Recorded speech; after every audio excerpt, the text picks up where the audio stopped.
पहरिया में जालू कहाँ झार के अपन चढ़ली जवानिया लुटई बुका धीरे धीरे लहंगा उठई बुका निषाद जिसे गोली चल भई बुका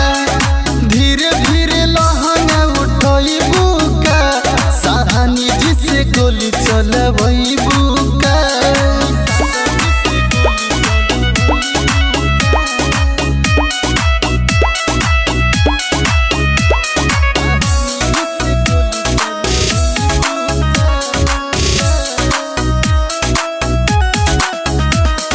तोरा में बाटे कवन खास बात रे जालू तू जहवा हो जाला दिन में रात रे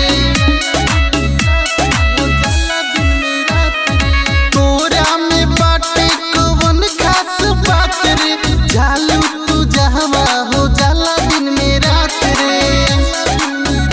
अपना देहिया के गरमी देखोई बुका धीरे धीरे लहंगा उठई बुका निषाद जिसे गोली चलवई बुका धीरे धीरे लहंगा उठई बुका सहानी जिसे गोली चलवई बुका।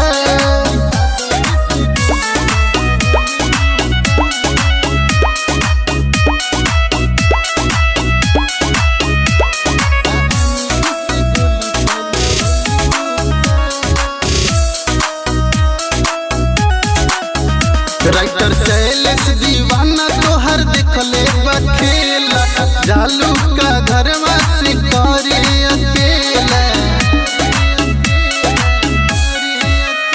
राइटर शैलेश दीवाना तोहर देखले बखेला जालू का घर से करे अकेला अमर प्रेमी से बोले सुनवई बुका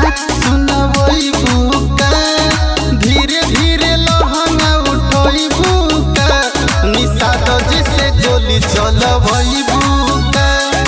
धीरे धीरे लहंगा उठई बुका